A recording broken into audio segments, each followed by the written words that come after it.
So is this political vendetta by the Modi government against the Gandhis using the Enforcement Directorate? Or is this simply a case of law taking its course? That's the big question that I'm going to pose.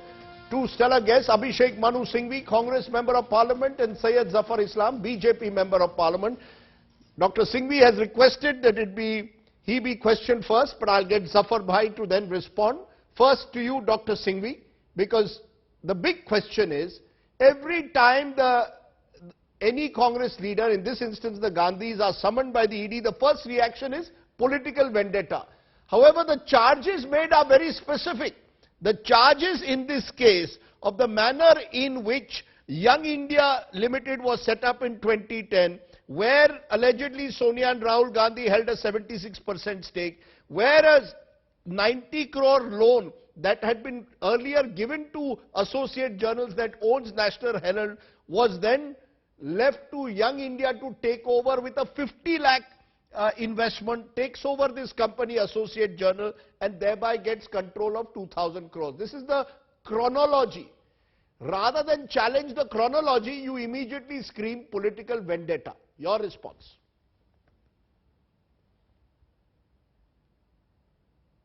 You're on mute, Dr. Singhvi. You're on mute. The chronology, Rajdeep, the chronology is a little different and a little inconvenient to those who want to indulge in propaganda, and I'll be very pointed and brief, but this is important for your viewers to know. This is the first case I've heard of or imagined where you can have money laundering without either money or property moving 1 millimeter even. It is unheard of, and a kindergarten person will tell you, without any knowledge of law, that without either movable or immovable property moving an inch, there is money laundering. Number one, it is an old legacy National Herald for 6-7 decades. Number two, it fell on difficult times. Number three, it ran up debts over the decades of roughly 90 crores. Number four, the Congress infused this money and the debts were repaid, and this was used to pay off wages, pay gratuity, things like that. Subsequent to that, all that AGL did, which owned all the assets of National Herald, was to convert its large debt into equity. It is done by every company in India and abroad. It's a known technique that whatever debt you have, you give equity to somebody, and therefore, because that somebody has helped you, you convert your debt into equity. The somebody who helped them and who got the equity and therefore became the holding company of AGL was a company called Young India. Now, Rajdeep and I are conspiring to take over AGL, and we will go, that is Rajdeep and I, to incorporate Young India, which is a not-for-profit, special statutory vehicle, which can't pay a penny of dividend, which can't distribute profits. So we must be pretty foolish conspirators, Rajdeep and me, to have conspired to create a company which can do nothing. But now which controls large assets? Which controls large assets? 50 lakhs is what is paid by Young India to take over AGL, and thereby it controls assets worth 2,000 crores. Allow me to finish, Rajdeep. Serious debate requires fact. That's the problem. So I'll be very pointed, you know that. Yes. Now, this goes to Young India. Young India is the holding company under all established law. The assets which you call 2,000 crores remain with AGL. Not a penny moves, not one asset moves from AGL anywhere. AGL remains the owner. AGL's shareholding is now with Young India, that's all. But under corporate law, it's a separate entity which owns all the share, but no property is moved.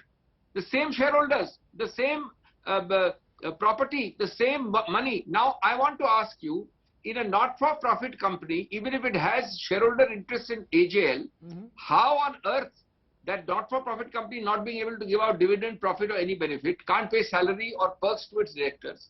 How on earth can any money laundering be imagined?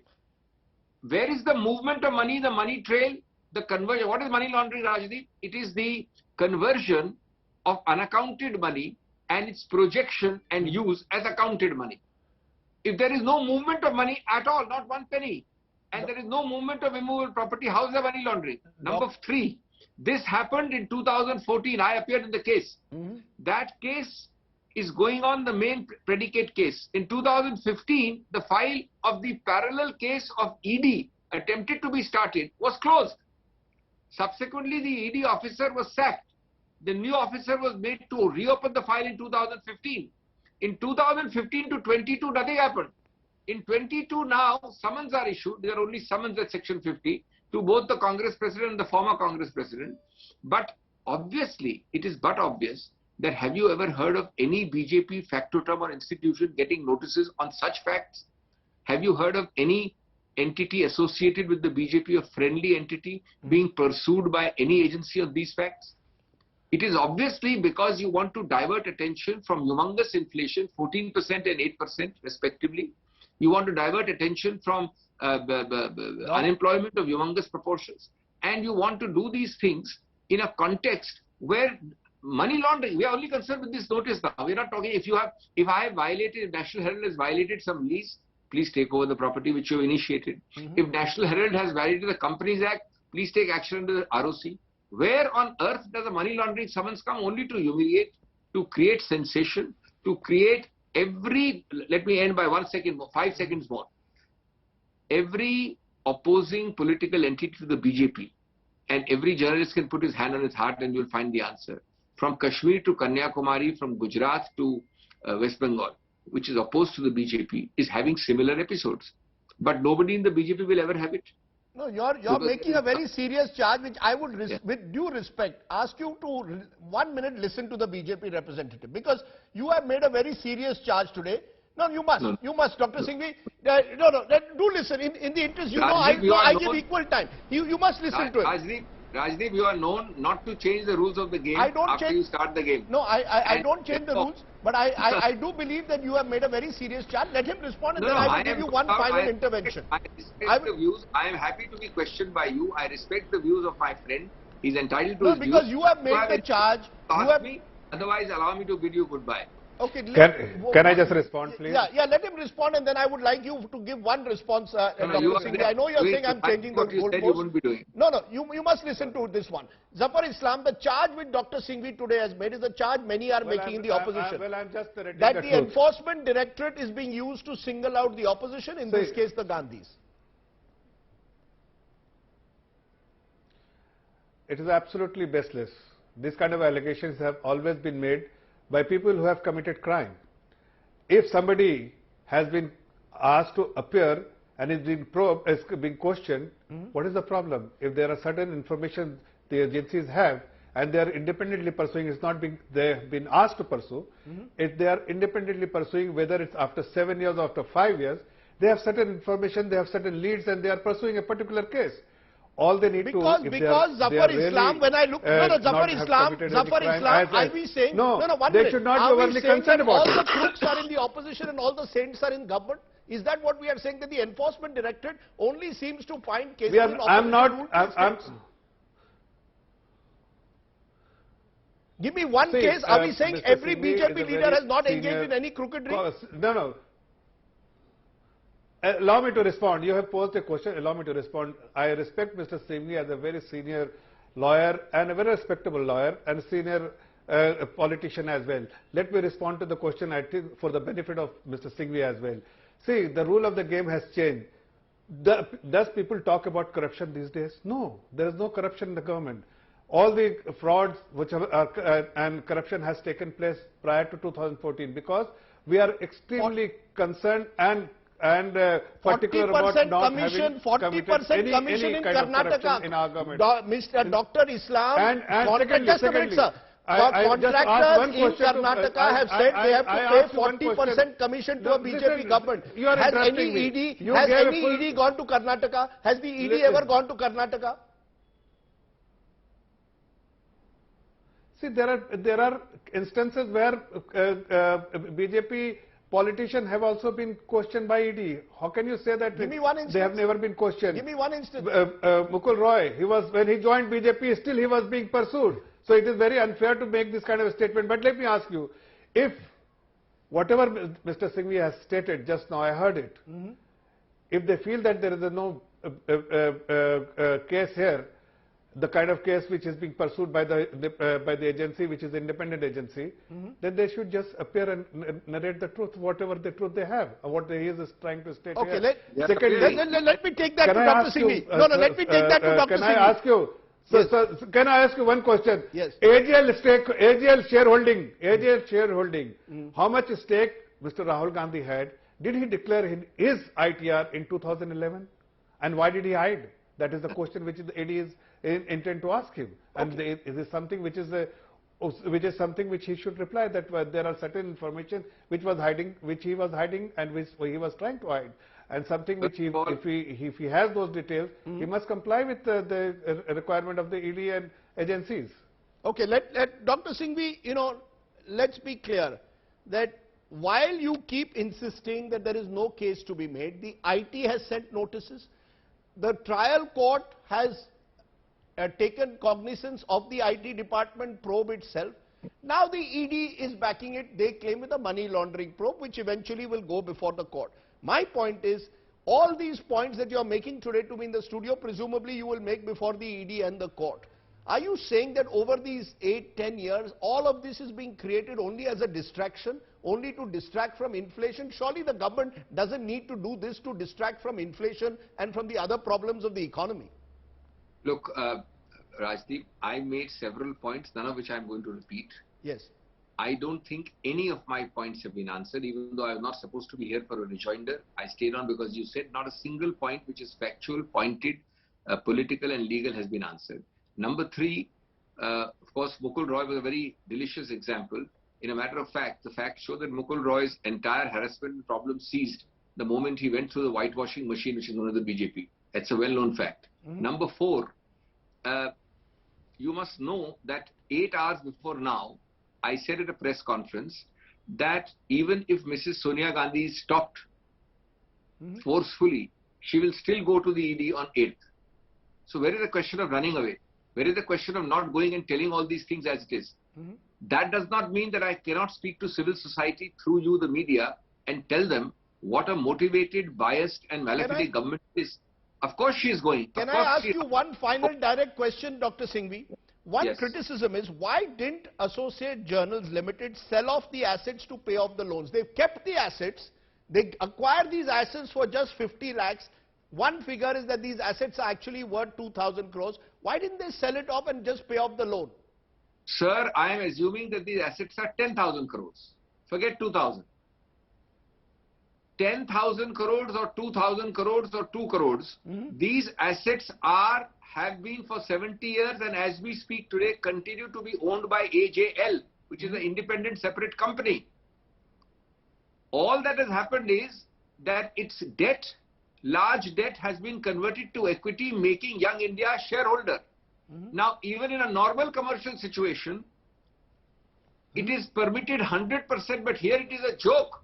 Because Young India is a statutory, non-for-profit, restricted company which can do nothing. It's an entity created for keeping things as they are, of which the Gandhis, the late lamented Voraji, Mr. Sam Petroda and a few other directors. Now, what is this directors about? Because the legacy of National Herald over 70 years, with the Nehru and the Patel and the Purushottam Lal Tandon and the great freedom struggles and the values they stood for, had to be protected. Young India was Gandhiji's newspaper. They also own a lot of prime property, sir. Who owns? AJL. AJL owns. AJL continues to own for 70 years. That's the point. Mr. Zafar cannot answer because there is no answer possible. He's not a magician. Not one property of 1 inch or 1 rupee of one fund has moved from AJL to anybody. These people who are directors of Young India can't even give salary and emoluments to themselves. Should Rahul Gandhi have declared it in his IT report? First of all, you just showed your chart. Everything is declared. Who has said it's not declared? Secondly, if it is not declared, it is an IT action. Is it a 2022 ED action? ED, please read the act. Please read section 3. A money laundering has to occur. Unaccounted money has to be projected and used as accounted money by some flow, some trace, some movement.